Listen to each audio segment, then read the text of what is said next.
Pode começar. Boa noite. O tema da aula de hoje é insuficiência cardíaca crônica. Meu nome é Antônio Monteiro, eu estou no primeiro ano de cardiologia do Hospital de Clínicas e essa é mais uma aula do módulo de aulas teóricas da residência. Só um momento. A nossa agenda de aula ela vai iniciar pelo conceito da doença, classificação, epidemiologia, etiologia, diagnóstico, prevenção, tratamento não farmacológico, uma mistura de fisiopatologia com tratamento farmacológico, a terapia de ressincronização cardíaca e CDI, e quando necessário, o transplante cardíaco.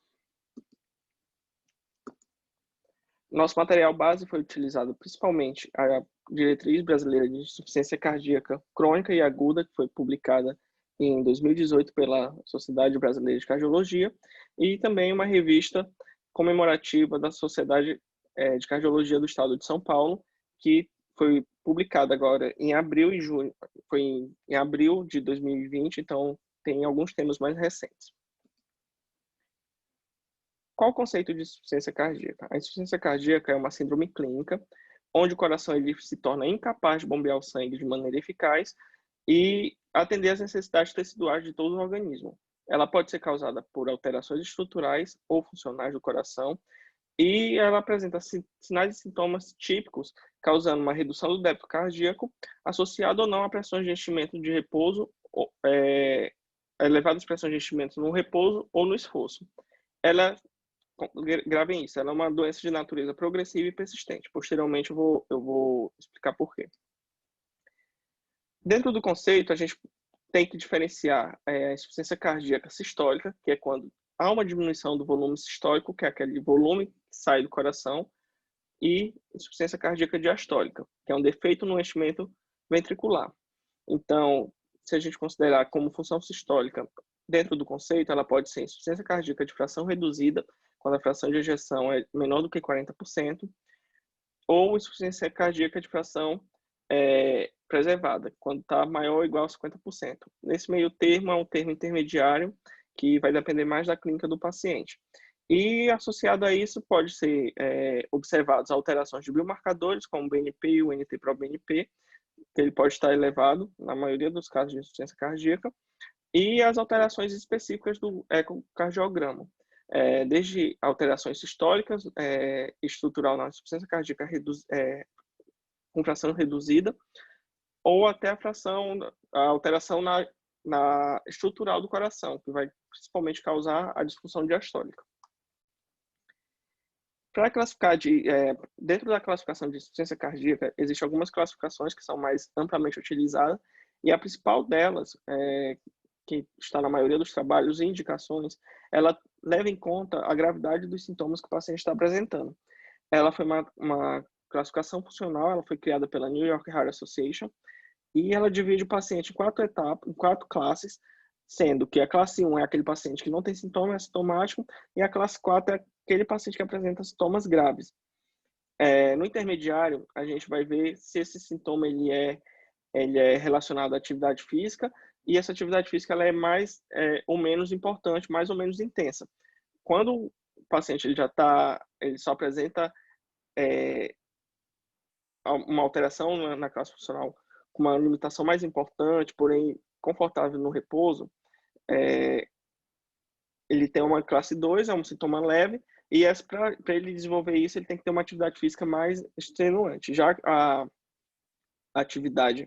a classificação 4 é uma atividade física menos intensa, que já causa um sintoma, como, por exemplo, vestir uma roupa, amarrar um cadastro, e a classe 4 ele tem uma capacidade de realizar qualquer atividade física, e ele apresenta essa dispneia, esses sintomas de insuficiência cardíaca até no repouso.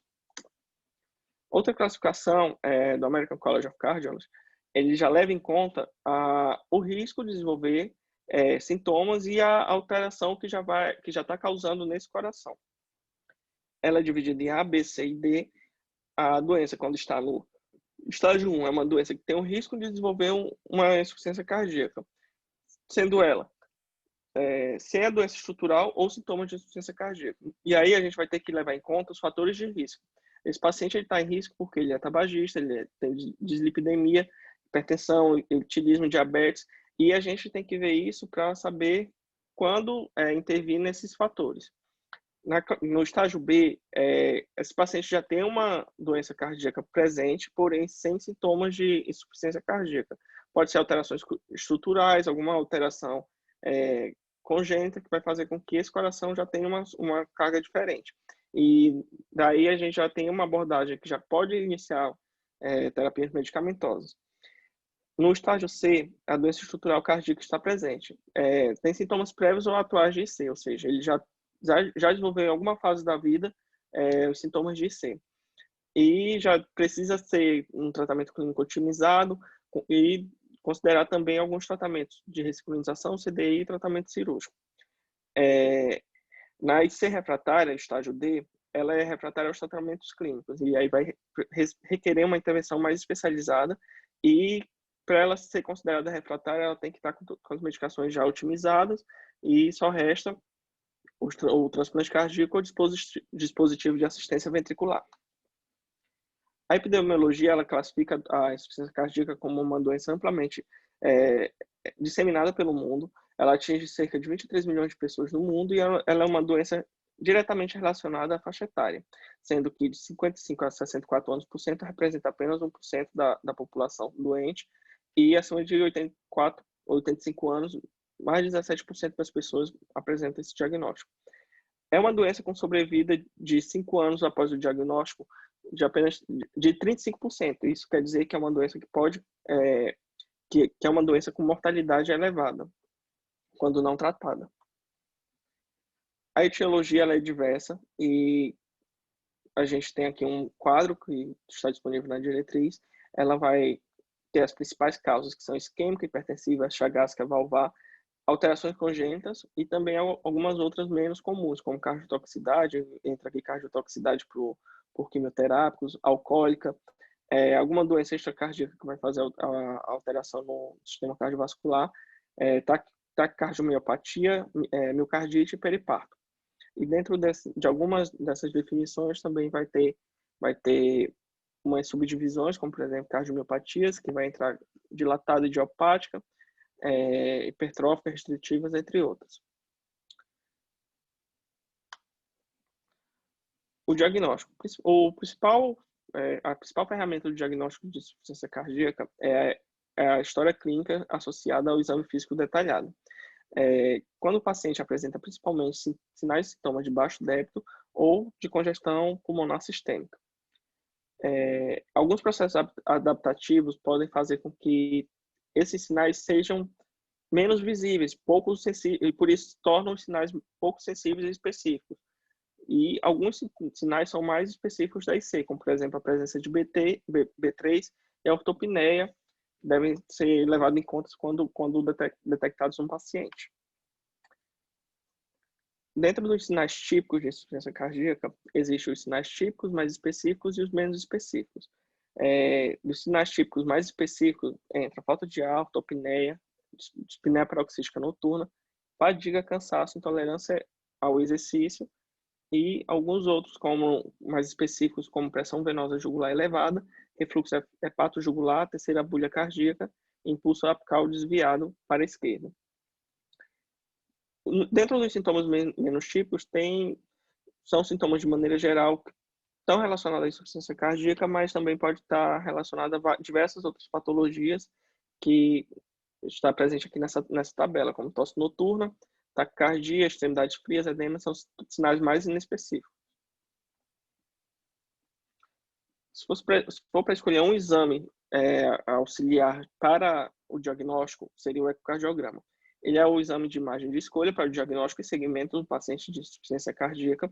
Ele permite uma avaliação global do coração. Isso significa que a gente consegue avaliar função sistólica, diastólica, as medidas cardíacas, função valvar, estimativa hemodinâmica não invasiva e doenças do pericárdio. A diretriz classifica como o ecocardiograma fundamental para todos os pacientes com suspeita de IC, sendo essa estrutura e a função para avaliar a estrutura e função cardíaca e também para planejar o tratamento e para a estratificação prognóstica. É uma indicação classe 1, 1C. Existem outras indicações que vai entrar dentro do pedido do ecocardiograma, além daquela, como, por exemplo, repetição dos exames de ecocardiograma quando o paciente exibir uma mudança significativa. Além daquela de avaliação inicial, essa outra de quando o paciente muda esse sinal clínico, esse estado clínico, são as únicas indicações do eco que entra como indicação 1, classe 1. O ecocardiograma após a otimização do tratamento para reavaliar o remodelamento reverso e reestratificação de risco já é classificado como 2A. E a repetição sistemática do ecocardiograma é não aconselhada, classe 3. Outro método útil na abordagem, tanto diagnóstico na sala de emergência ou ambulatorialmente, é a dosagem dos peptídeos natriuréticos, sendo ele o BNP ou proBNP, e podem se elevar também na presença de anemias, insuficiência renal crônica ou idade avançada. E por isso, além disso, pode estar baixo quando a presença de obesidade. Esses são os únicos fatores que fazem com que tenha alguma controvérsia no uso do NT-proBNP, mas os estudos já foram bastante robustos e acabam aconselhando mesmo assim.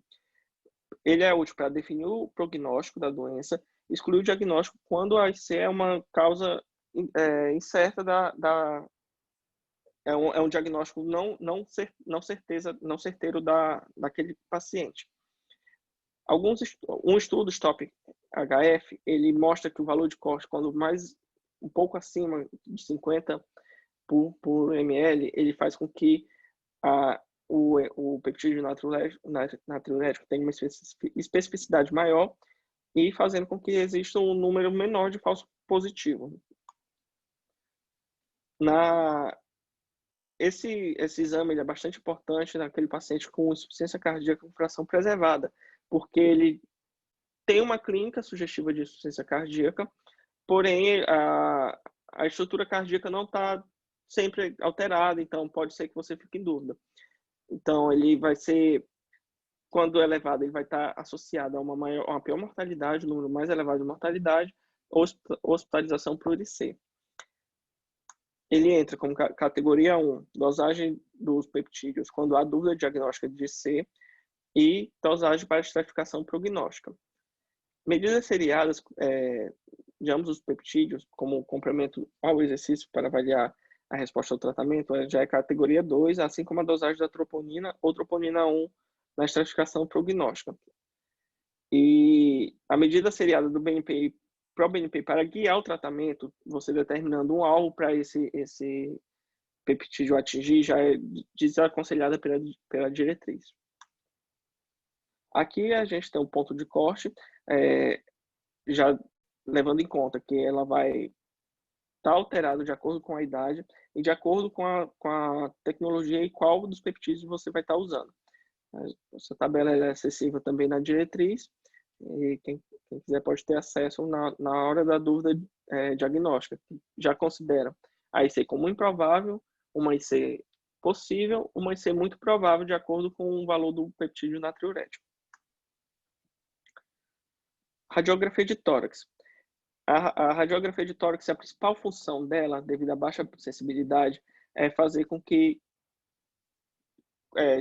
detecte cardiomegalia e congestão pulmonar, fazendo com que você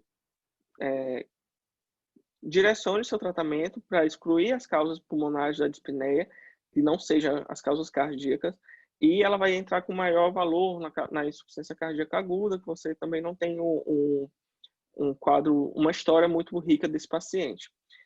Nesse contexto de avaliação inicial, a radiografia simples de tórax ela é classe 1C.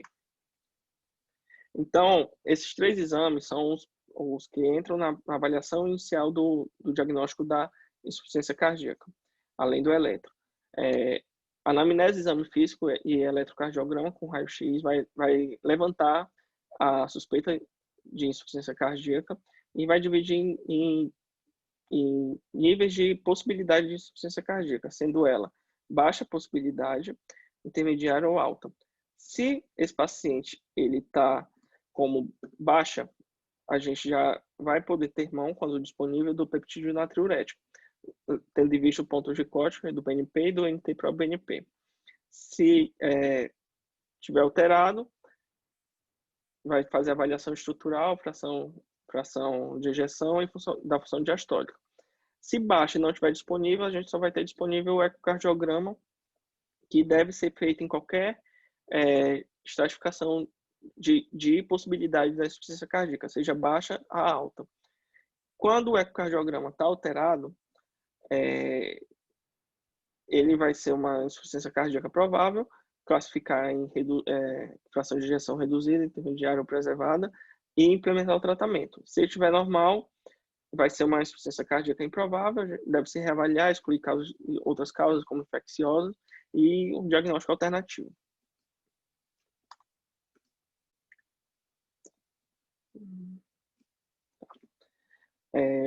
A gente tem outros exames que são utilizados e indicados pela diretriz brasileira, mas ele já tem uma função além daquela abordagem inicial, do diagnóstico inicial da insuficiência cardíaca. São exames mais específicos, mais caros, muitas vezes menos presentes no contexto da realidade brasileira, e eles entram para auxílio diagnóstico, avaliar a gravidade da doença, forma da cardiopatia, definir a etiologia, estratificar o prognóstico. Estava lá na abordagem inicial, e aqui eu repito e vou enfatizar um pouco mais o eletrocardiograma, porque entra no conceito de prognóstico. Ele já vai ser útil numa avaliação mais minuciada para você detectar a hipertrofia ventricular esquerda, isquemia miocárdica, áreas de fibrose, distúrbio da condução, arritmia, detecção de BRE e também para calcular o QRS para indicação de ressincronização cardíaca. Então, ele já entra tanto para o prognóstico quanto para tentar definir a causa etiológica dessa insuficiência cardíaca. Outros exames utilizados no contexto de IC, entre a insuficiência magnética cardíaca, ela tem uma avaliação altamente acurada da estrutura e da função cardíaca. É o método que é padrão ouro para as medidas de volume, da massa do miocárdio e da fração de ejeção de ambas as cavidades ventriculares. Ela é indispensável quando aquele paciente ele é pobre de janela acústica, com uma janela acústica ruim, que você não consegue definir com certeza a estrutura cardíaca. Com ela consegue fazer a detecção detecção da fibrose miocárdica e da perfusão miocárdica. Além de auxílio diagnóstico em pacientes com diversas doenças infiltrativas, como a amiloidose, sarcoidose, entre outras, é o padrão ouro. Outros exames de imagem também são utilizados na insuficiência cardíaca, entram a actilografia miocárdica de perfusão pela técnica tomográfica, que é uma TC por emissão de fóton único, e ela já consegue fazer a avaliação da perfusão miocárdica em paciente com doença cardíaca, doença arterial crônica, sem angina, ou nos suspeitos de DAC. À medida que esse paciente apresentou ou apresenta um quadro de angina, já não pode ser utilizado esse método diagnóstico. Além disso, tem o PET, que é uma TC por emissão de prótons, que pode identificar a viabilidade miocárdica, e a angio-TC de coronária, para avaliação de pacientes com DAC, pode ser em pacientes com quadro anginoso, porém essa probabilidade tem que ser no máximo intermediária. Baixa intermediária não deve ser utilizada em pacientes com alta probabilidade de infarto agudo do miocárdio. Aqui as indicações de cada tipo de exame. A ressonância magnética desses exames mais específicos é a única que entra como classe 1 e é justamente deve ser utilizada naqueles pacientes que não têm uma avaliação da estrutura funcional quando o ecocardiograma se mostra inadequado. Quando você pega ecocardiogramas muito discrepantes, quando a clínica não está condizente com o ecocardiograma, então pode-se pensar na utilização da ressonância. As demais categorias já entram como categoria 2, tanto da ressonância, com imagem tardio para avaliação da etiologia isquêmica, quanto quando outros métodos não são conclusivos, ressonância para avaliação etiológica da miocardiopatias, e a angiotomografia e outros métodos também diagnósticos também já entram como categoria 2. Esse é um quadro também retirado da diretriz. Ele mostra o que aumenta quais são os marcadores de prognóstico dessa insuficiência cardíaca. Quando presente, faz com que o tratamento clínico seja mais otimizado, seja mais agressivo, para fazer com que esse paciente se estabilize de uma maneira mais eficaz e mais precoce, devido à possibilidade, um aumento da possibilidade de mortalidade e morbidade que a doença pode causar nesse paciente. Entra desde exame físico, como hipotensão, taquicardia, presença de B3, congestão, perfusão inadequada, o eletro, aqueles sinais que eu já falei anteriormente. Quando a gente observa a imagem, o que é que marca com um prognóstico ruim? Uma fração de ejeção abaixo de 30, uma disfunção de VD, disfunção diastólica, hipertensão pulmonar, insuficiência mitral, insuficiência tricúspide, e um real tardio na ressonância cardíaca.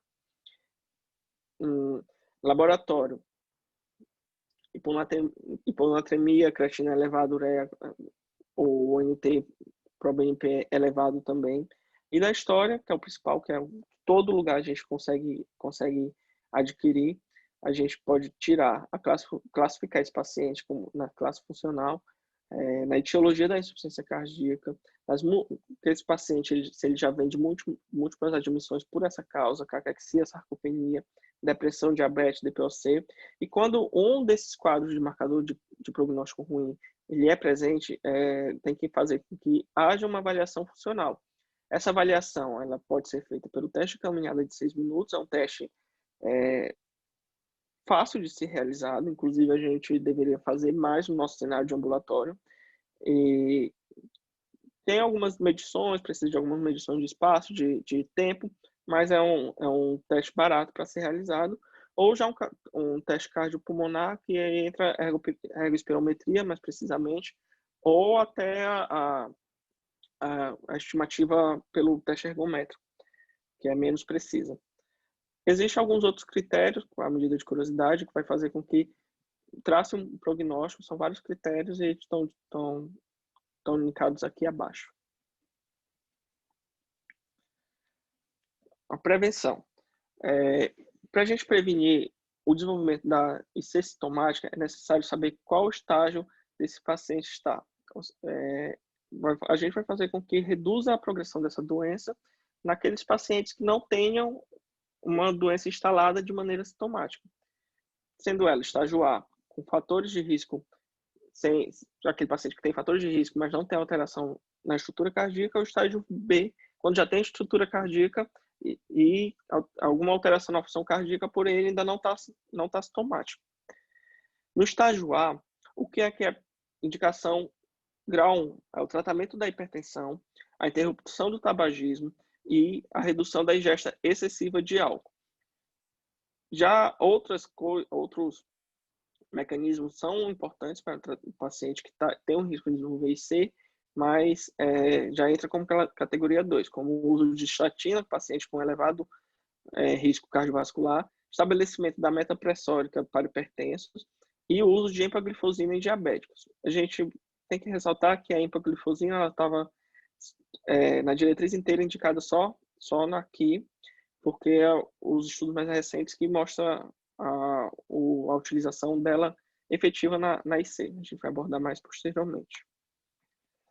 Já o estágio B, quando já tem alteração, a gente já deve considerar o uso de IECA, beta-bloqueador e o antagonista do mineralocorticoide. O IECA e o beta-bloqueador são os que têm uma comprovação por estudos mais específicas, e o IECA ele vai ser utilizado principalmente quando tem uma disfunção de VE sintomática, e essa disfunção ela vem de origem isquêmica. Já com a disfunção de VE assintomática e de origem não isquêmica, também é classe 1, porém o nível de evidência é B.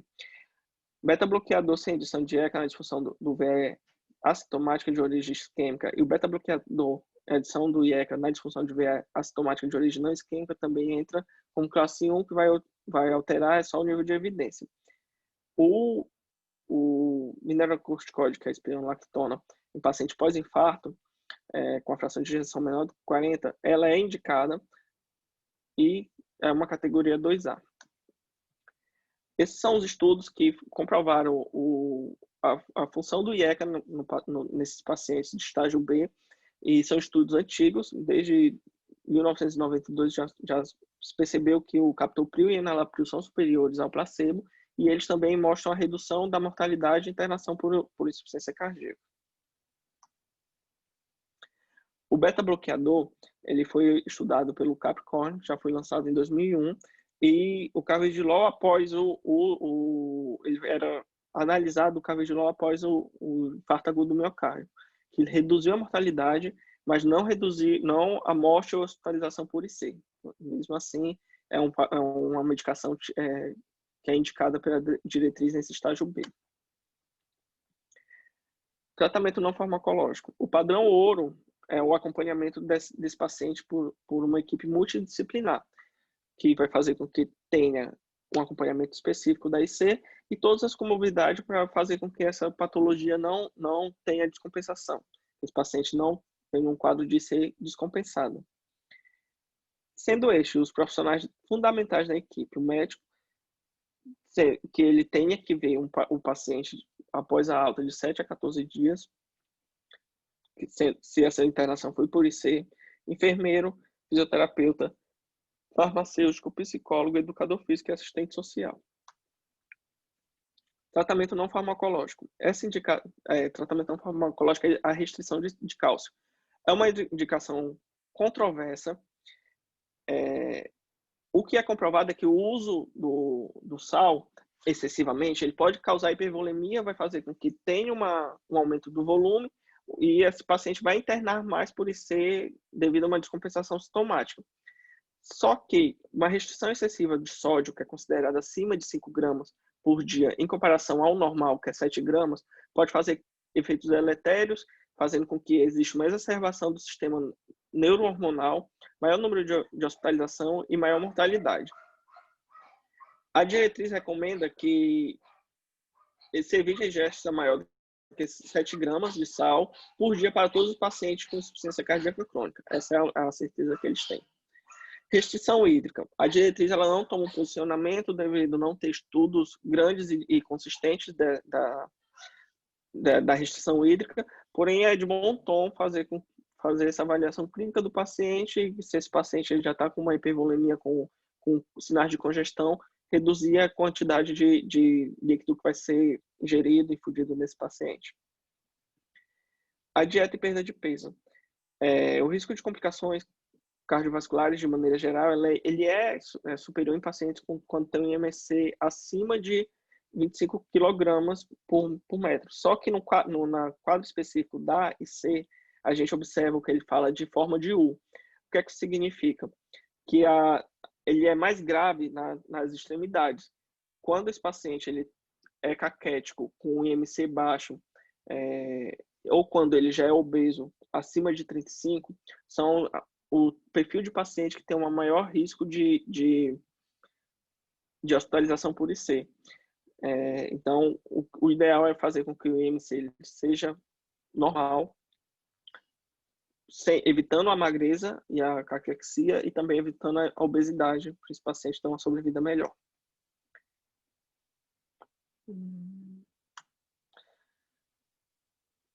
Dentro do tratamento não farmacológico também entra cessar o tabagismo, drogas ilícitas.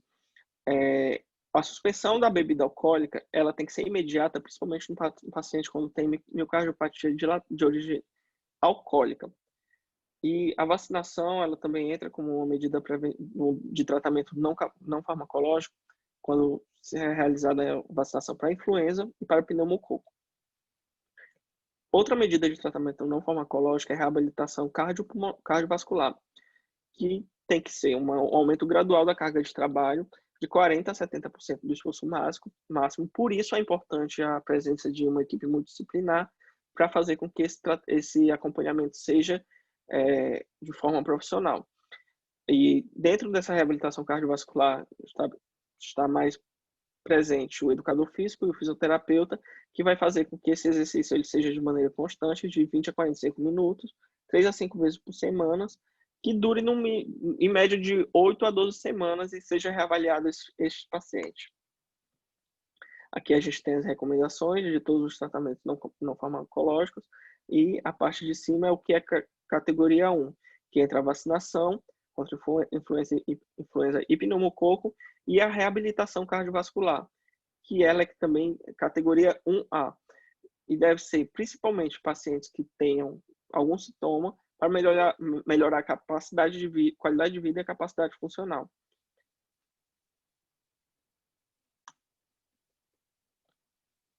Tratamento farmacológico. O tratamento farmacológico, ele tem como base fazer com que exista um emprego de doses máximas toleradas por beta-bloqueadores, por bloqueadores do sistema hormonais. O sistema hormonal, ele entra como bloqueador, principalmente o IECA, o BRA, o beta-bloqueador e o antagonista do receptor de mineralocorticóide. Para a gente entender por que é importante fazer com que esse sistema seja bloqueado, porque tudo acontece a partir da ativação do sistema neurohormonal.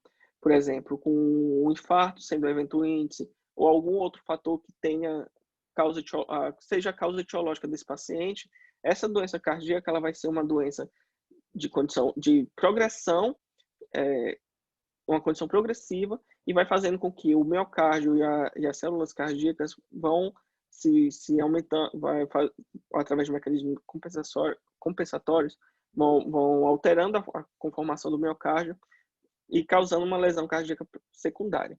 O processo progressivo do remodelamento cardíaco ele se dá a partir do efeito tóxico das biomoléculas finais do eixo neurohormonal ativados na IC, e vai causar uma fibrose e destruição da fibra cardíaca. À medida que essa alteração do miocárdio seja implementada, é importante que a gente se observe seja observadas as manifestações clínicas e também por causa dessas alterações, como por exemplo o edema, dispneia, redução da capacidade funcional, causadas ou agravadas pela ativação do sistema neurohormonal, que eu vou explicar mais posteriormente, como a retenção de sódio, aumento da inflamação sistêmica e o desenvolvimento da miocardiopatia esquelética.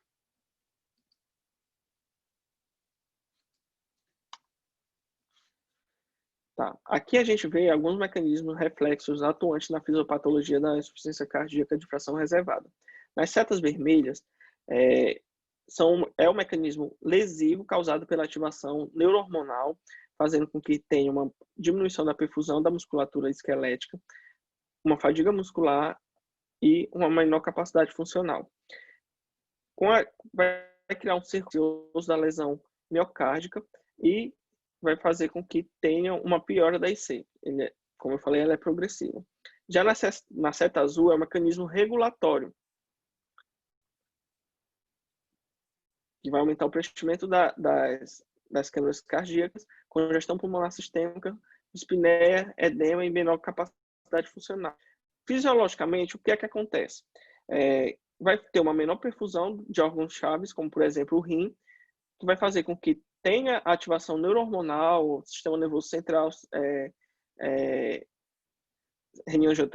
renin-angiotensina aldosterona e da vasculatura periférica, vai reter mais o oxigênio e o sódio vai causar uma hipervolemia, que é um mecanismo compensatório do coração.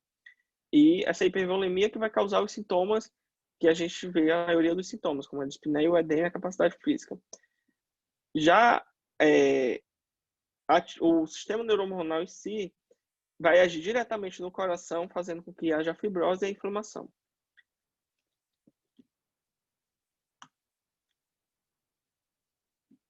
Aqui a gente vê outro modelo neurohormonal. Eu tinha até colocado esse slide um pouco mais para frente, acabou ficando aqui. O início ele é baseado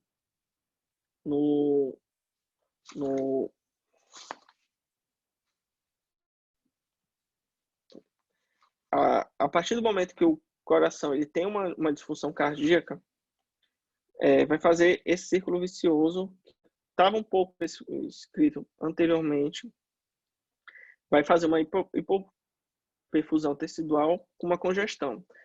Vai ativar de forma reflexa o sistema neurohormonal, norepinefrina, angiotensina, aldosterona, causando a lesão miocárdica, que é a fibrose, apoptose, vasoconstrição e remodelamento cardíaco, voltando ao ciclo de piora cardíaca e ativação do sistema regulatório, que é através de peptídeos natriuréticos.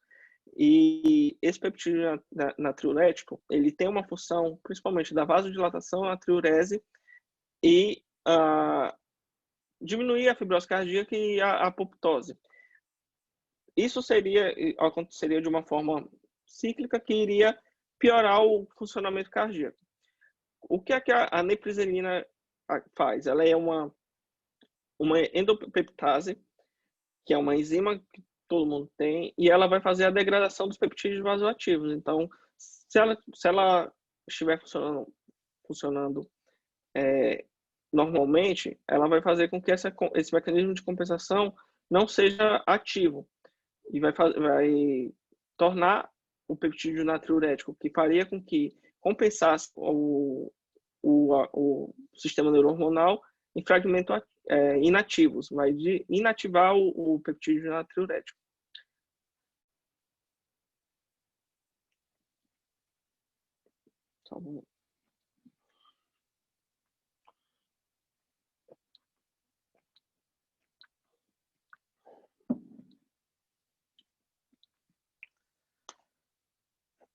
Tratamento farmacológico da IC com a fração diminuída. Como eu falei anteriormente, o tratamento base ele é baseado em todo o sistema neurohormonal. Então, a gente vai utilizar as drogas que façam com que esse sistema neurohormonal seja menos ativo e cause menos a necessidade do organismo de compensação e, consequentemente, piora da insuficiência cardíaca. As principais drogas nesse tratamento que são mais amplamente estudadas os inibidores da enzima conversora de angiotensina, o IECA, que tem comprovação de redução da mortalidade e morbidade, e ele deve ser utilizado em diferentes tipos etiológicos. Já uma alternativa é o bloqueador dos receptores de angiotensina 2, o BRA, que são alternativas com eficácia comparada, só que a indicação para ser uma indicação precisa seria só naqueles pacientes que são intolerantes ao IECA e alergia comprovada. O uso concomitante das duas medicações por aumento é descorajado devido ao aumento de efeitos adversos, principalmente a hipercalemia. E ainda mais importante quando há o uso de antagonistas de receptores de mineralocorticóide, que causa também uma retenção de potássio.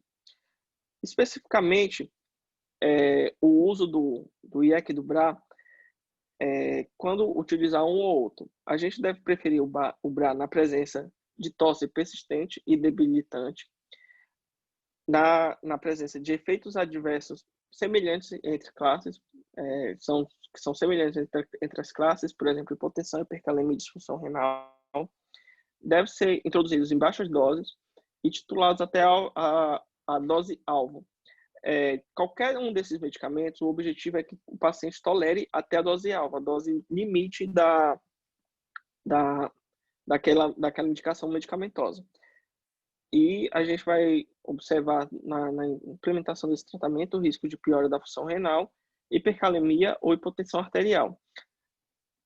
A gente vai fazer com que aceita-se o aumento da creatinina até 50% do valor basal ou 3 miligramas por decilitro em valor absoluto, ou um clearance de creatinina que é menor do que 25 milímetros por minuto.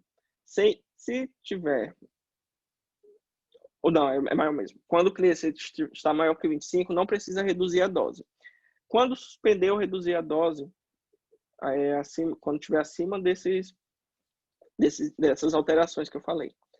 Para suspender o uso, entra o potássio com valor acima de 5,5 de mEq por litro, creatinina com valor de 3,5 mg por decilitro, ou um clearance menor do que 20. Essas três situações ela deve ser suspensa, tanto o uso, independente que seja IECA ou BRA, que eles têm a mesma capacidade de alteração desse cenário. A indicação. O IECA está indicado para disfunção de VE sintomática para reduzir a morbidade e a mortalidade, sendo indicação 1A. O BRA também é indicação 1A, só que ele entra como indicação 1A naquele paciente que ele não tem como usar o IECA. Se o paciente consegue tolerar a utilização de IECA, todos os pacientes devem ser preferido o uso de IECA devido à maior quantidade de estudos já comprovando a eficácia dessa medicação. O BRA associado ao IECA para a disfunção de VE sintomática, ele tem uma indicação, só que eles conseguem fazer com que tenha uma redução dessa hospitalização. É uma indicação 2B, não é uma indicação tão certa, e não deve ser utilizados quando o paciente faz o uso de antagonista de mineralocorticoide. O beta-bloqueador. O beta-bloqueador é outro medicamento que vai agir no sistema neurohormonal, ele vai fazer com que o sistema nervoso simpático seja bloqueado. São fármacos de primeira linha no tratamento da insuficiência cardíaca com fração de ejeção reduzida. Vai ter um benefício na mortalidade global, mortalidade por IC ou morte súbita. Tem melhora nos sintomas, reduzem taxa de rehospitalização. As medicações que foram comprovadas com efeito positivo na IC é o carvedilol, o bisoprolol e o succinato de metoprolol. Já o nebivolol, ele teve um efeito positivo na IC, só que não teve impacto na mortalidade total. Os estudos só comprovaram nos outros critérios que foram falados aqui atrás, como um benefício, mortalidade global e melhora dos sintomas. O que deve ser observado quando a gente pensa em usar o beta-bloqueador? O beta-bloqueador ele não é uma medicação com um efeito imediato de melhora daquele paciente em pouco tempo. Então, essa melhora ela vai acontecer algumas semanas ou meses após a introdução. Também deve ser iniciado o tratamento com doses baixas e utilizar e otimizar essa medicação a cada 2 semanas. Para suspensão ou ajuste dessa medicação, deve-se observar a presença de bradicardia ou piora dos sintomas. Se houver piora dos sintomas, primariamente deve ser feito ajustes de diuréticos para diminuir a volemia e vasodilatadores antes de suspender o beta-bloqueador.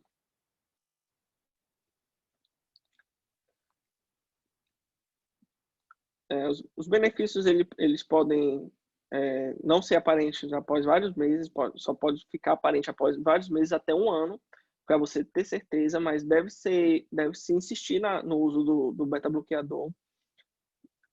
Alguns pacientes ainda relatam que piora após a introdução dessa medicação. É comum essa observação, só que mesmo com essa observação deve ser encorajado o uso. Pacientes pneumopatas não são contraindicações absolutas do uso de beta-bloqueador, só que deve-se dar preferência para aqueles que têm uma maior seletividade de beta-1, que entra o nebivolol e o bisoprolol. Quando o paciente ele entra com bloqueio atrioventricular, a indicação é que se tire as medicações que atuem primeiro no nó atrioventricular, e aí entra a digoxina e a mildarona. Se mesmo assim continuar em bloqueio atrioventricular, deve se mexer na dose ou pensar na suspensão do beta-bloqueador. Aqui a indicação 1A, bisoprolol, carvedilol e succinato de metoprolol. Vai reduzir a mortalidade e os sintomas. E o nebivolol para disfunção de viés sintomática em pacientes maior que 70 anos, a indicação 2B. Antagonista dos receptores mineralocorticoides. Aqui, os estudos eles comprovaram mais fortemente a esplerenona. Só que essa medicação não é disponível no Brasil.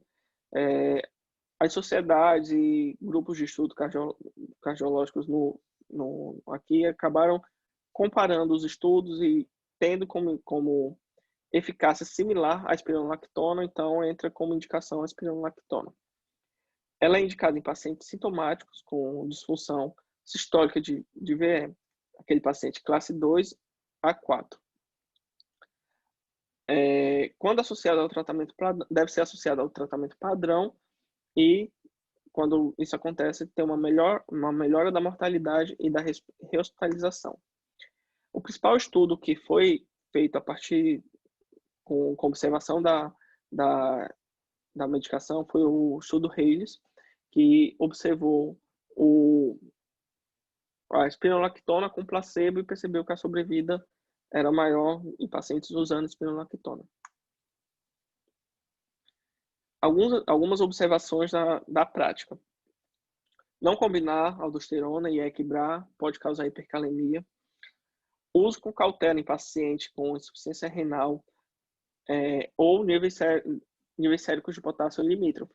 Esse paciente ele deve ser visto com uma maior frequência em ambulatório ou enfermaria para uma dosagem periódica. Evitar o uso se a creatinina for maior do que 2,5 ou se a hipercalemia estiver maior do que 5,9. A única indicação 1A do mineral corticoide, antagonista do mineral corticoide, é para disfunção de viés sintomática associada ao tratamento padrão de EC e beta-bloqueador, para reduzir a morbidade e mortalidade. O antagonista, ou a espironolactona, quando associada ao IECA e o BRA, já é contraindicada, a indicação 3B, ou na presença de alteração de creatinina, de creatina ou hipercalemia também é contraindicada.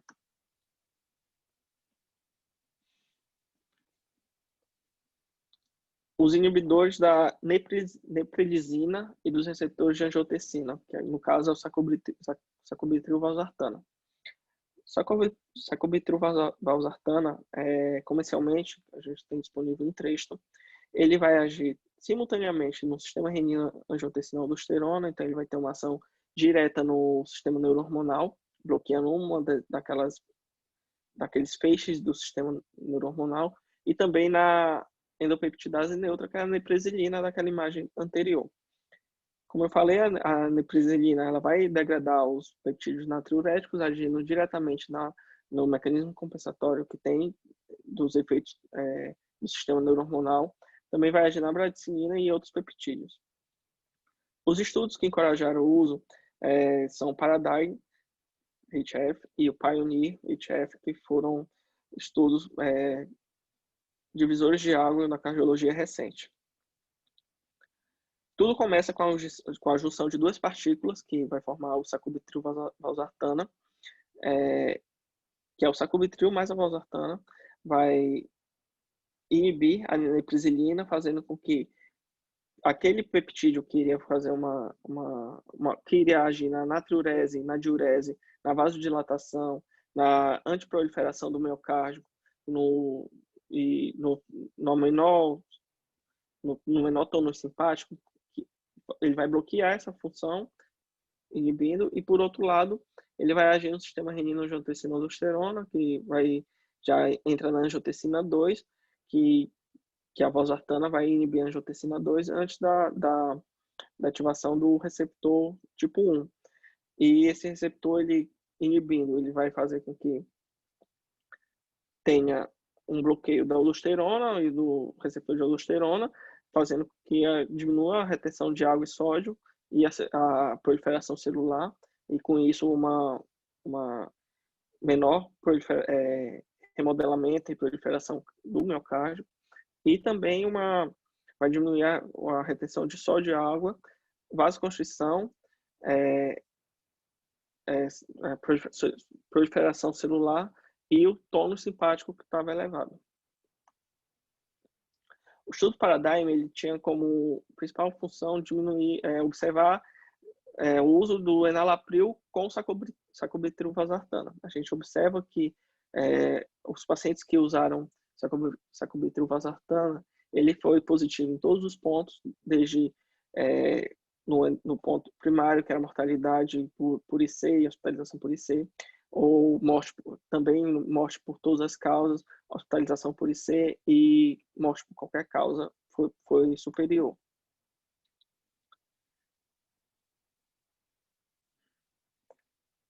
Quando usar o sacubitril/valsartana, ele é indicado naquele paciente que já está com IEC/BRA, só que permanece sintomático.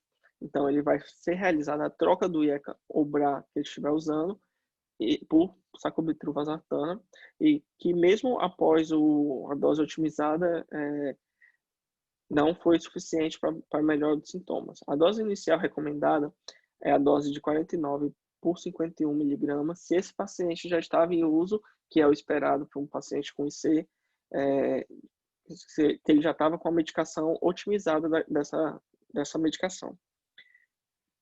Se o paciente tiver uma pressão reduzida, se ele for idoso, ou tolerar apenas doses baixas de IECA ou BRA, a dose inicial deve ser a apresentação, que é mais ou menos a metade, que é 24, 26 miligramas do sacubitril valsartana, também de 12 em 12. A dose-alvo, a dose deve ser aumentada até atingir a dose-alvo, e ela tem que ser progressivamente aumentada a cada 2 ou 4 semanas, monitorando a função renal, eletrólito e o sistema hipotensivo. E monitorando também uma questão financeira, que a gente sabe que nem todo paciente ele tem condições financeiras de comprar essa medicação, e uma vez que ele não tenha condições de seguir o tratamento, é recomendável que volte à medicação anterior e não se insista numa medicação com preço elevado. A dose-alvo é 97 por 103 miligramas de 12 em 12 horas.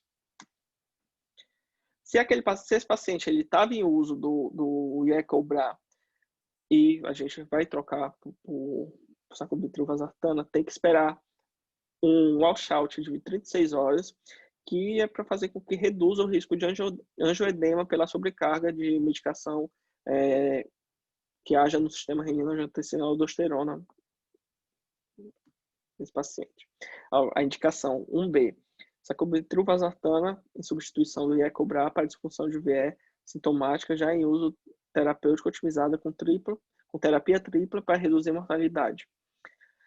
Já as contraindicações são paciente que não esperou 36 horas ou um paciente que já tem uma história de angioedema anteriormente. Como a gente sabe que um tratamento está sendo eficaz, para pensar em outras medidas? O principal é a melhora dos sintomas. Se esse paciente está com uma terapia que vai fazer com que ele melhore os sintomas, ele está tendo uma melhora do sistema, do funcionamento cardíaco de maneira geral. Redução dos níveis de BNP ou proBNP. Reversão da remodelação cardíaca, que aí a gente já vai ter que utilizar métodos de imagem para essa associação. E redução da frequência cardíaca. Dois estudos, o CHARM e o CIBS, mostraram que a frequência cardíaca acima de 64 batimentos por minuto está associada a um pior prognóstico. Então, o alvo terapêutico desse paciente é que ele seja de 64 para baixo. Quando não atingir essa frequência cardíaca, mesmo com dose otimizada do beta-bloqueador,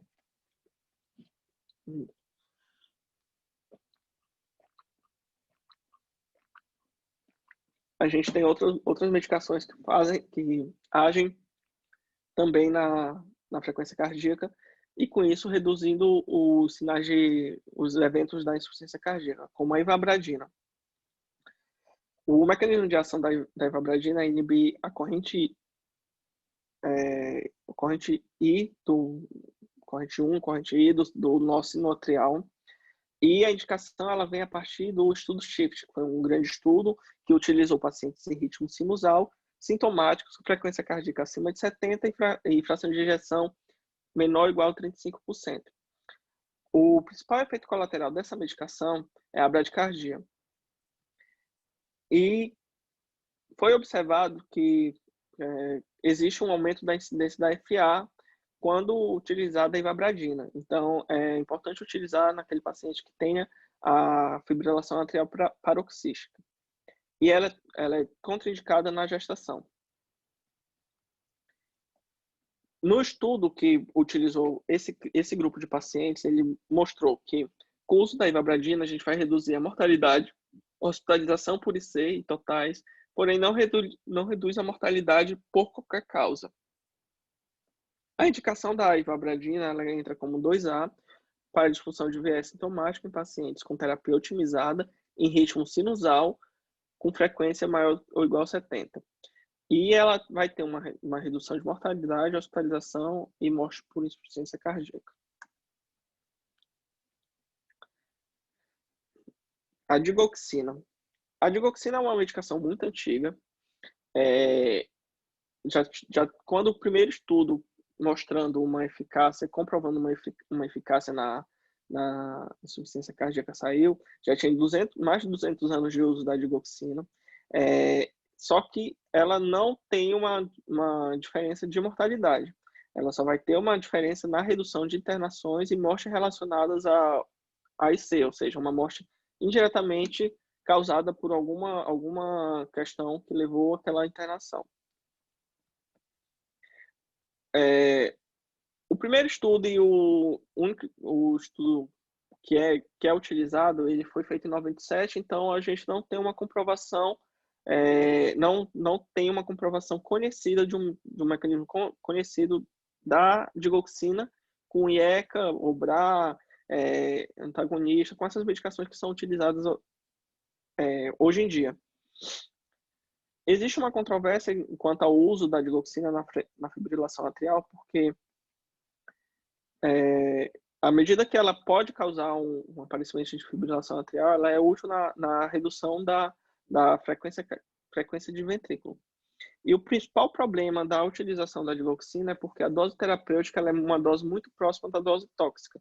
Então, o paciente que você não tem um acompanhamento mais próximo, você já pode intoxicar, causando malefício mais facilmente do que seria o benefício da medicação. Independente disso, ela é uma indicação 2A. Naquele paciente que tem uma disfunção de VE sintomática, apesar da terapêutica tripla otimizada para reduzir sintomas e hospitalização. A digoxina na disfunção de VE em pacientes com FA sintomática ou, apesar da terapêutica otimizada, incluindo beta-bloqueador, para controle da frequência da frequência ventricular. Também é 2A. É contraindicada a digoxina para a disfunção de VE assintomática com IC preservada e ritmo sinusal. Os diuréticos de alça e tiazídicos é a principal medicação sintomática utilizada e ela vai agir fazendo com que tenha uma estimulação da diurese e, com isso, um alívio da sobrecarga volêmica. A ausência de estudos clínicos não mostram. Na verdade, não existe estudos clínicos grandes, randomizados, que mostrem algum efeito na sobrevida de uso de diurético. Então, até hoje, só se conhece comprovadamente o uso na parte sintomática. Apesar de existir alguns estudos que mostram contra, por exemplo, existem estudos observacionais que mostram efeitos deletérios ao sistema renina-angiotensina-aldosterona, que esses efeitos vão estar associados a piores desfechos. Por isso, o paciente ele deve utilizar diurético só na necessidade na necessidade de compensação, na necessidade de controle de volemia. E ele deve ser retirado a partir do momento que o paciente não tenha mais necessidade de usar. Deve-se ter um cuidado específico com a azotemia pré-renal e pode causar uma progressão até a síndrome cardiorrenal. A associação tiazídica é recomendada em alguns estudos observacionais ou clínicos de pequeno porte. Não existem grandes estudos randomizados de diuréticos de alça com associação a tiazídico. A indicação 1C para diuréticos de alça para controle da congestão. 1B, diurético tiazídico associado ao diurético de alça para controle de congestão persistente, apesar da terapêutica otimizada, incremento na dose de diurético de alça. E é contraindicado o início dessa medicação naquele paciente que tem fração reduzida, porém está sintomático. Como eu falei, é uma medicação sintomática e não deve ser feito de maneira sem indicação para aliviar a congestão do paciente.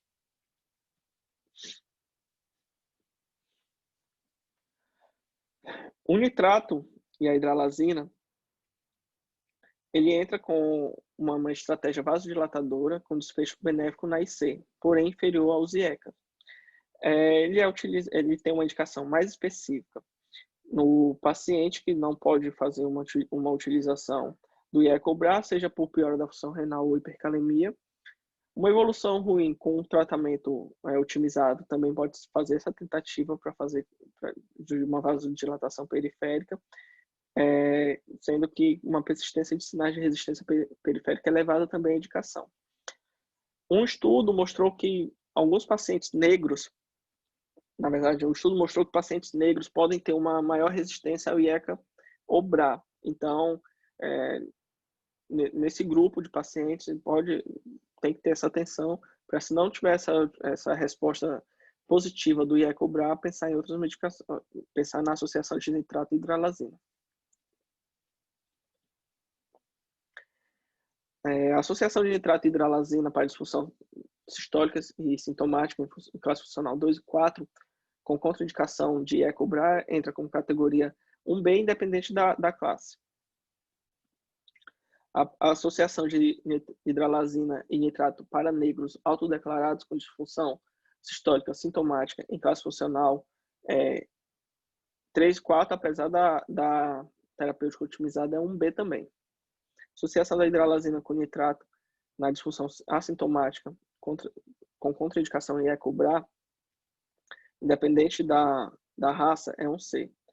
Já a associação da hidralazina e nitrato sistólica sintomática refratária terapêutica otimizada, independe da raça, também é 2A, no caso de uma necessidade de uma vasodilatação periférica. Como eu falei anteriormente, a diretriz atual que guia o tratamento da cardiologia no Brasil, ela foi lançada e publicada em 2018. Ela usa medicações que estavam presentes e que tinha estudos condizentes até aquele momento. Então, ela vai direcionar através de um fluxograma mostrando o que é classe 1 e classe 2.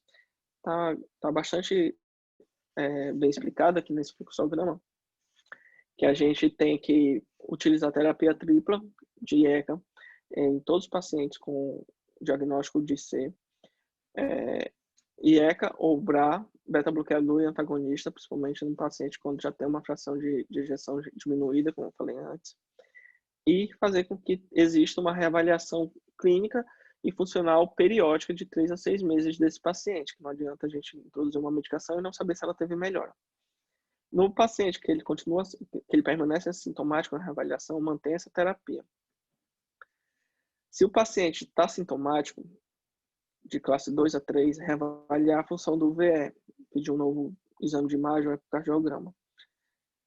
Se o paciente está sintomático já em classe 4, é importante uma avaliação com o especialista em insuficiência cardíaca e também reavaliar clínica e funcionalmente esse paciente. Aí aqui entra as estratégias. Com frequência cardíaca abaixo ou igual a 35%, e a gente troca, se manteve após toda a terapia otimizada, se manteve abaixo de 35%, trocar IECA-BRA por sacubitril valsartana. Uma opção, uma associação, pode ser associada ou não, com fração de ejeção abaixo de 35, ritmo sinusal e frequência cardíaca acima de 70, para controle da frequência cardíaca, o uso de ivabradina. No paciente que ele tem fração de ejeção menor que 35%, afrodescendente e autodeclarado, considerar o uso de nitrato e hidralazina por falhas do funcionamento do IECA-BRA. Fração de ejeção menor ou igual a 45%, ritmo sinusal ou FA, pensar no uso da digoxina. Ritmo sinusal com BRE, se o QRS for maior do que 150, pensar em terapia de ressincronização com classe 1.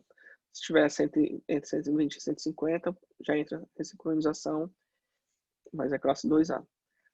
E a fração de ejeção menor ou igual a 35%, se for isquêmica, tem uma classe 1 para o implante do CDI e não isquêmico, classe 2 para o implante do CDI.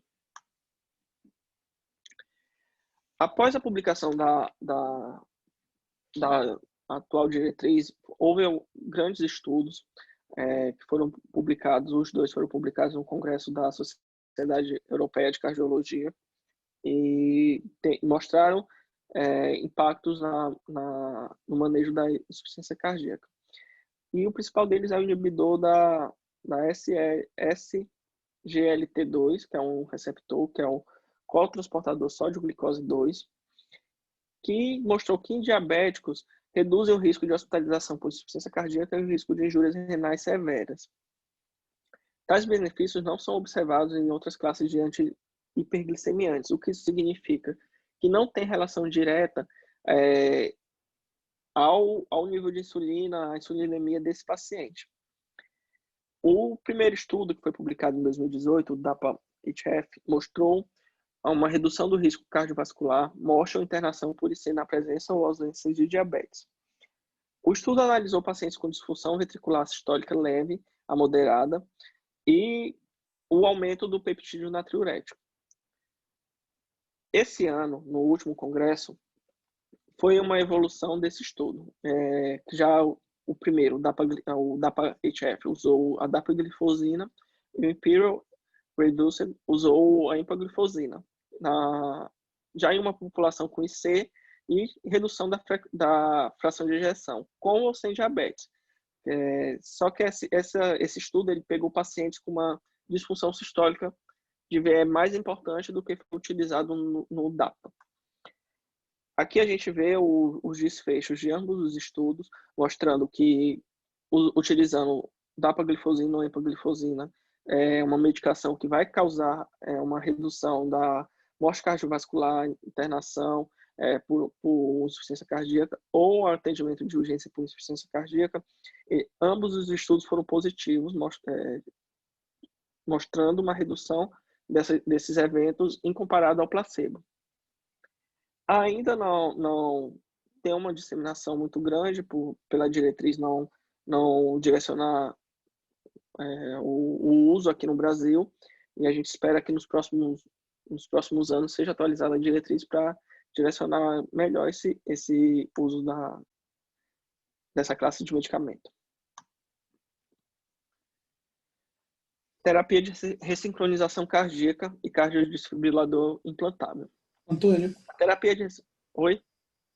Eu acho que a gente para aqui por enquanto, né? E a gente pode deixar aí o to be continued, né? Continuando nos próximos capítulos, essa parte da classe D aqui. Estou muito feliz aqui pela presença dos preceptores, a professora doutora Viviane, doutora Rosane, estão presentes também. Muito bom, muito feliz mesmo com isso. E muito feliz pela aula apresentada, né? A aula não foi realmente muito didática, muito coerente, muito direcionada. Eu vou fazer só uns pequenos comentários aqui que eu anotei. E se a doutora Viviane e a doutora Rosane depois quiserem acrescentar alguma coisa também, podem ficar à vontade. Se os outros residentes quiserem também fazer comentários ou perguntas também, fiquem à vontade, tá? Primeira coisa, Antônio, põe lá na fisiologia, por favor.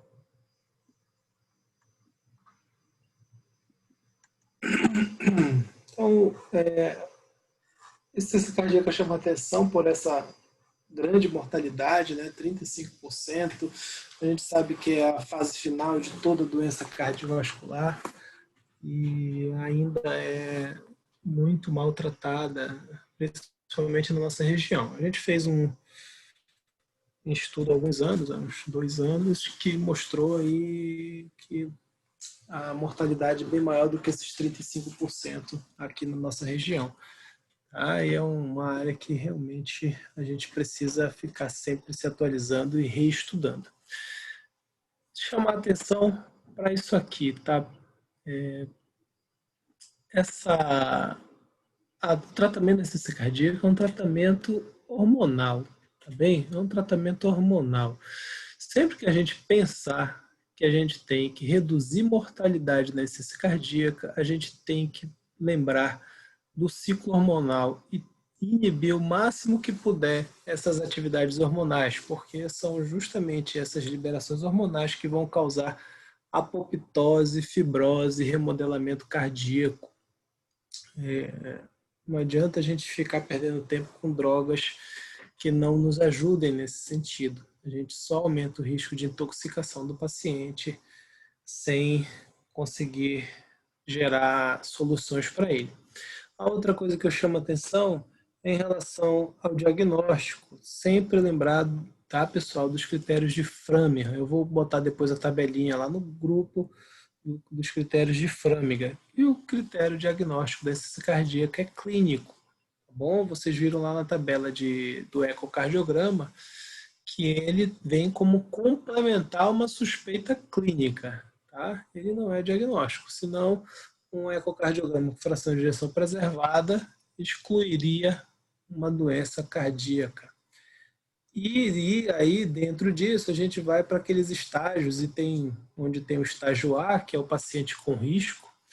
Lembrando, novamente, voltando a salientar a questão do IECA. O paciente que tem risco para desenvolver disfunção ventricular, né? A droga que mais teve efeito nessa inibição da evolução foi o IECA.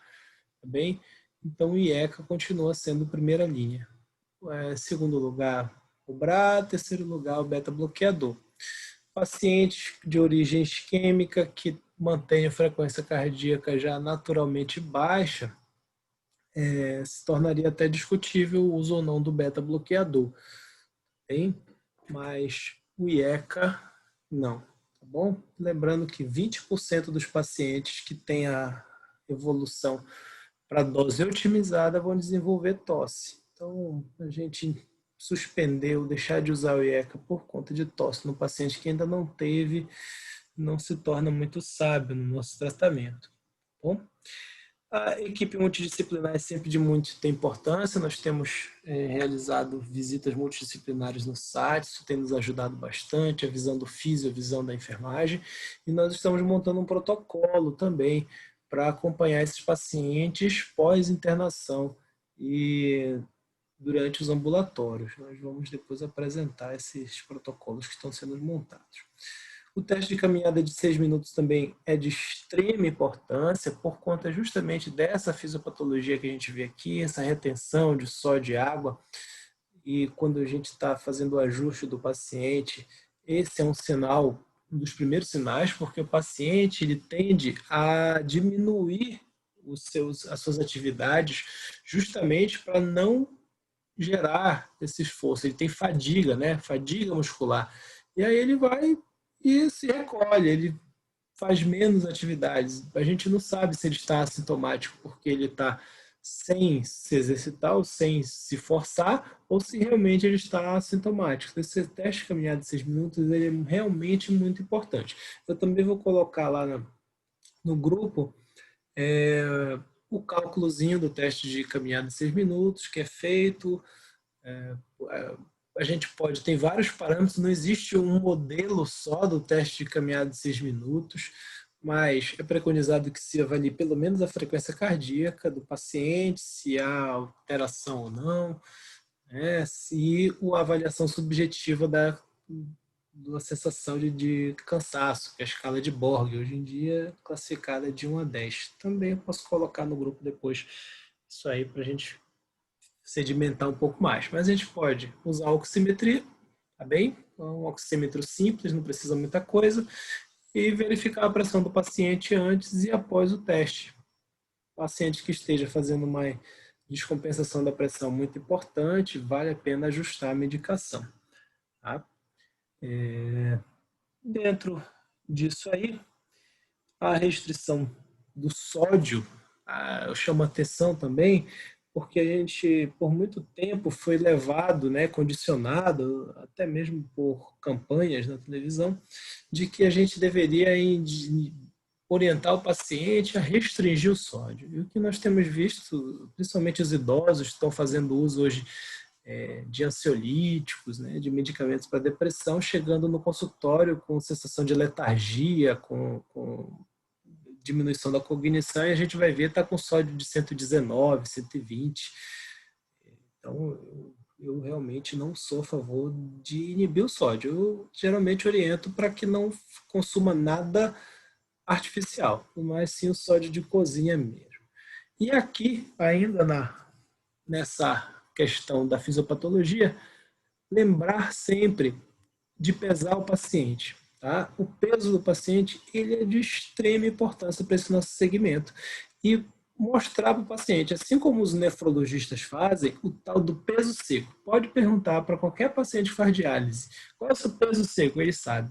O nosso paciente com insuficiência cardíaca, ele tem que também conhecer o peso dele ideal. Tanto o peso dele sem estar congesto, tá? Quanto o peso dele estando eutrófico, porque se ele estiver com hipotrofia, com desnutrição, também vai ser ruim, tá bom? Então, essa visão do peso aqui eu acho de extremamente importante, tá? Lembrando que esta fisiopatologia que a gente está vendo aqui, ela também vai ocorrer na insuficiência cardíaca preservada, tá? Quando começa a ter sintomas, é porque a gente está tendo uma série dessas situações aqui. Logo, tratar as causas que levam a isso é o que vai reduzir a mortalidade na preservada. Infelizmente, ainda não tem nenhuma medicação que reduza a mortalidade na insuficiência cardíaca preservada. Tá bom?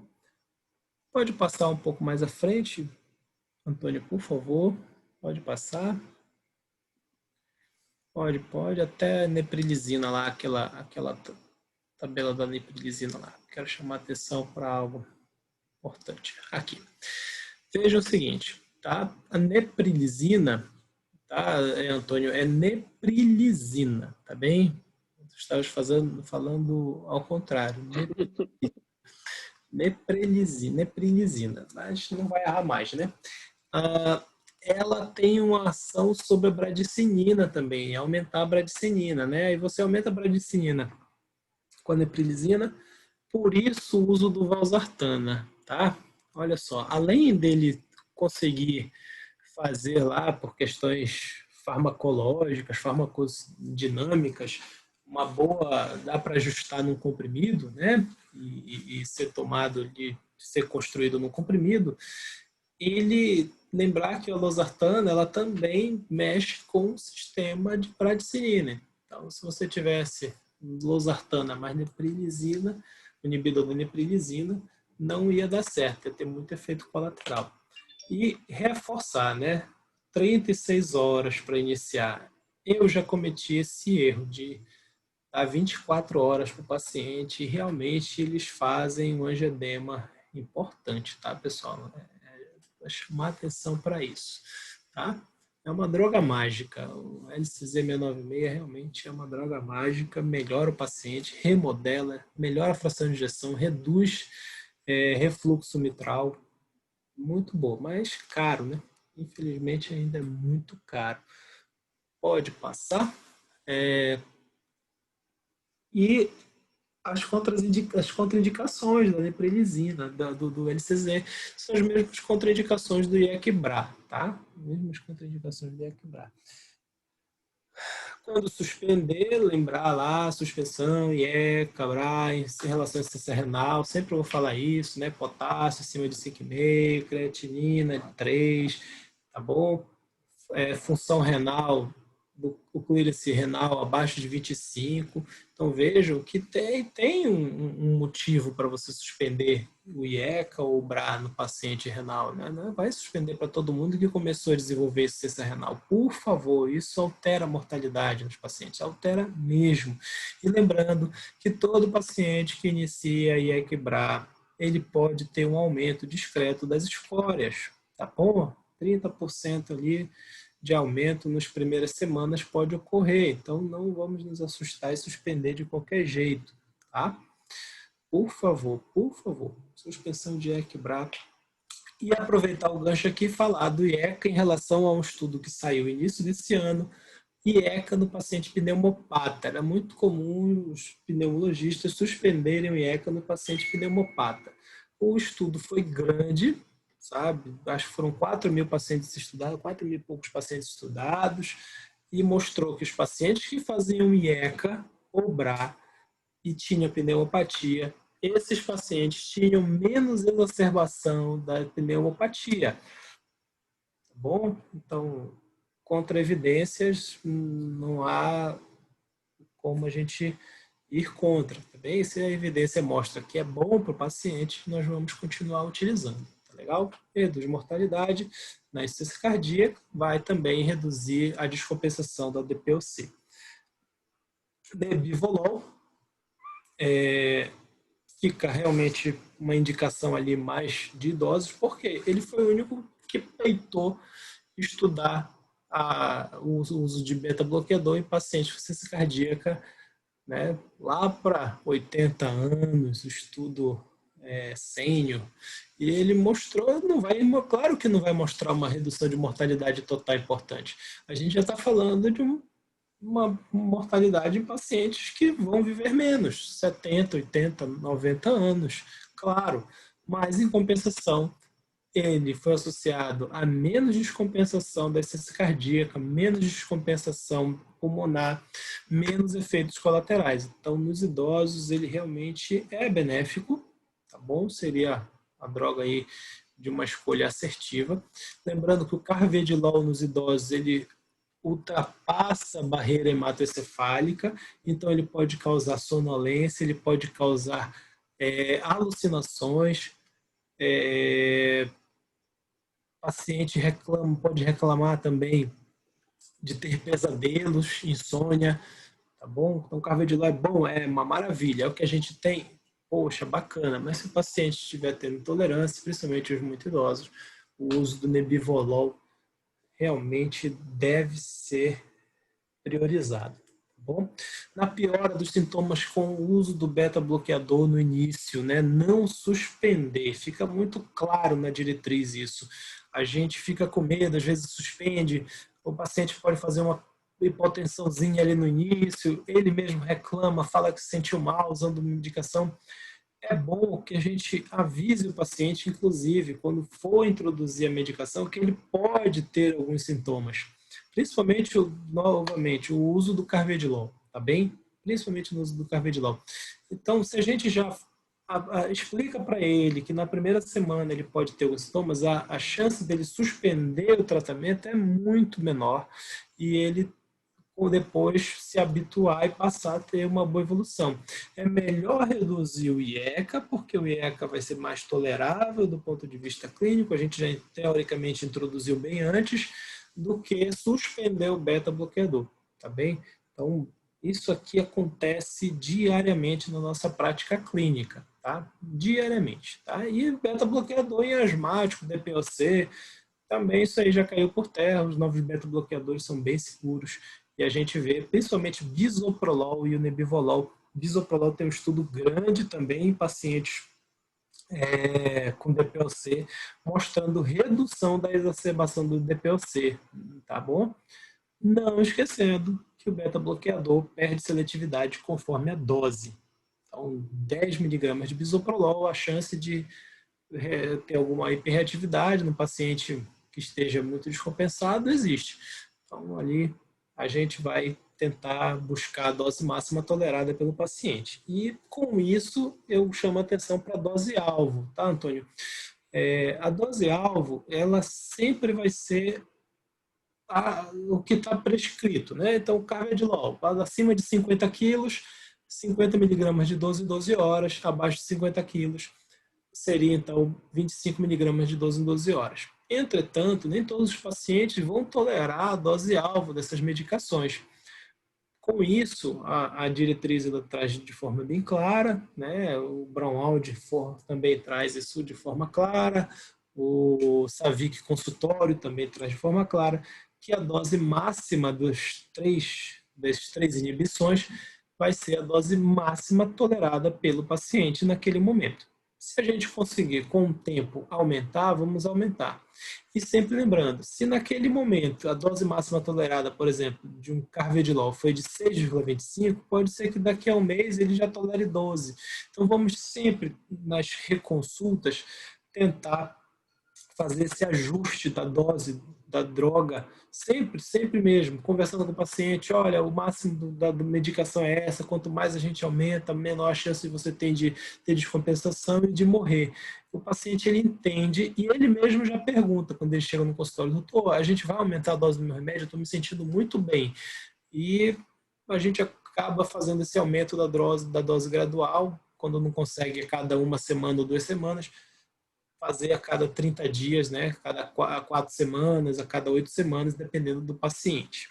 Bem? NCZ, digoxina e redução de mortalidade. Tem um estudo grande feito nos Estados Unidos, mostrando que a digoxina também reduz mortalidade, é comparável à redução da ivabradina. Só que a digoxina é barata, né? Esse é o problema. Então, a gente já tem aqui, fica com o pé atrás com relação a algumas informações. O problema da digoxina realmente é a intoxicação. Eu já tive alguns pacientes com intoxicação digitálica, não foi só um, não, alguns. Tá bom? Furosemida e redução de mortalidade. Furosemida reduz mortalidade da ciência cardíaca aguda. A gente vai ver isso na aula da doutora Thalita. Tem um estudo japonês, foi muito grande esse estudo, feito no Japão e publicado no final de 2017 no AHA, mostrando redução de mortalidade conforme a dose e a rapidez com que se usava a furosemida. Mas a gente vai deixar para falar disso na ciência cardíaca aguda. Na ciência cardíaca crônica, vejam que naquele fluxograma fica bem claro. É 3 a 6 meses reavaliar, ver se a gente mantém a tripla inibição, mas a furosemida já não vai ser mantida, né? Depois de 3 meses, a gente já pensa em realmente, no máximo 3 meses ali manter. Até mesmo porque a furosemida a longo prazo, ela acaba criando uma resistência, o paciente desenvolve resistência à furosemida e depois a gente tem até que associar a hidroclorotiazida para tentar ter o mesmo efeito. É muito comum lá no site a gente receber o paciente, por exemplo, dizendo que não está urinando nada e está utilizando lá 2 comprimidos de furosemida já e não urina nada. Quando a gente faz EV, ele urina bastante. Então, e a função renal está boa. Mas o que é? Ele acaba realmente criando resistência. E nesses pacientes já tem que se fazer associação com a hidroclorotiazida. Lembrando que a associação de diuréticos aumenta efeitos colaterais, principalmente hiponatremia, tá bom? Furosemida, então, uso prolongado, como já foi dito. Nitrato. Nitrato e hidralazina. Olha, fica muito claro aqui, dentre as drogas utilizadas para essência cardíaca, não foi citado o uso de bloqueador de canal de cálcio. Tá, pessoal? O bloqueador de canal de cálcio não é nem citado. Ou seja, vamos pensar. Se eu estou com um paciente que tem insuficiência cardíaca e esse paciente está desenvolvendo uma hipertensão refratária, a gente tem pacientes assim, com fração de ejeção de 45%, né? Que a gente já está fazendo IECA, está fazendo um diurético, está fazendo beta-bloqueador e ele está com pressão alta. A gente tende a introduzir a esse paciente um bloqueador de canal de cálcio, porque a gente quer tratar como se fosse uma hipertensão comum. O ideal seria fazer a associação hidralazina e nitrato nesse paciente, tá? Hidralazina e nitrato. Lembrando que mononitrato desosorbita, famoso monocordil e tem outras apresentações. Ele é uma meia-vida para a gente ser dado de 12 em 12 horas. O nitrato ele age lá no G6PD e a G6PD ela acaba, ela se esgota. Então, se a gente fizer o nitrato de 8 em 8 horas ou de 6 em 6 horas, a gente não dá tempo para a recuperação desse G6PD. Com isso, o nitrato perde a função. Por isso, o monocordia, né, o mononitrato feito de 12 em 12 e o sustrate, que é o dinitrato, ele é feito de 6 em 6 horas e a gente suprime a última dose. Suprime a última dose para dar 12 horas de intervalo para recuperar o G6PD e a gente ter o efeito que a gente quer. Entretanto, a hidralazina, ela faz uma proteção nesse mecanismo aí e ela permite que a gente possa usar o nitrato com intervalos menores. Então, nesse caso, o mononitrato pode ser usado de 8 em 8 horas, tá bom?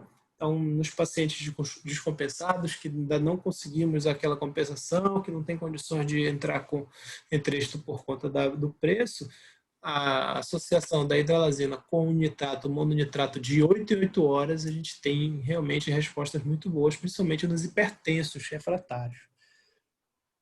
E o SGLT2 agora, né, que foi comprovado que a maioria de nós já suspeitávamos do uso durante a nossa prática clínica, que ele realmente reduz sintomas, reduz mortalidade.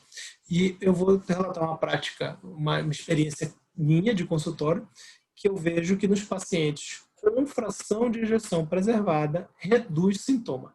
Pacientes diabéticos que estão tendo ali os critérios de Framingham e tem fração de ejeção preservada, o inibidor SGLT2 reduz sintomas e reduz rápido, muito rápido. Também não sei se reduz mortalidade, porque eu não tenho um estudo sobre isso. Tá? Era isso que eu tinha para falar. Se alguém tiver mais alguma coisa para acrescentar, as colegas doutora Viviane e doutora Rosane, por favor, fiquem à vontade. Por favor, contribuam. Eu realmente estou muito feliz com a presença das senhoras aqui. Se os residentes quiserem falar alguma coisa. Oi, Vitor. Boa noite, Viviane. Oi, Viviane. Só pelo adiantado da hora, eu só queria fazer rápido uma consideração. Achei excelente a palestra do Zaca, para os íntimos. Eu acho que a criação do protocolo é fundamental para a gente. Podem contar conosco lá no ambulatório para a gente ver a realidade, porque as coisas lá são um pouco difíceis, assim, o retorno é difícil, o acompanhamento é difícil dos pacientes de C. Então, o ideal era que a gente tivesse um dia, um ambulatório com um protocolo para o atendimento dos pacientes de C. Então, eu acho super bem-vindo tudo que vier nesse sentido para organizar. E é isso. Parabéns. E aí eu espero estar presente nas próximas, aí, se tudo der certo com a minha programação. E a gente conversar outros assuntos. Você me deixou muito feliz mesmo. A ideia era essa, Viviane, era a gente ter pelo menos 2 dias de ambulatório direcionado para IC. Pelo menos, né? E aí, com o tempo, quem sabe, a gente ia aumentando isso aí. Doutora Rosane, quer acrescentar alguma coisa da sua experiência?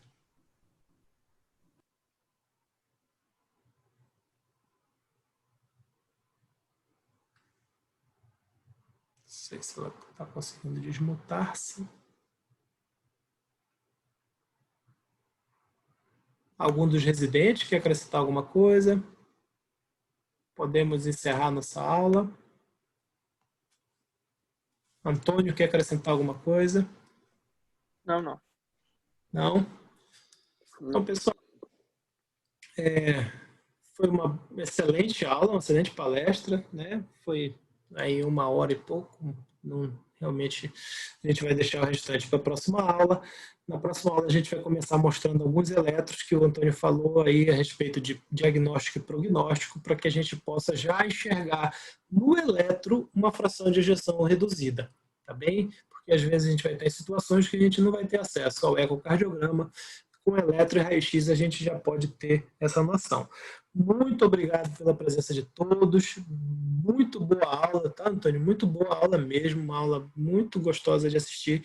E parabéns aí para todos. Obrigado, Viviane. Tchau, boa noite, pessoal. Obrigado. Tchau, Boa noite, obrigada. Boa noite. Tchau, boa noite.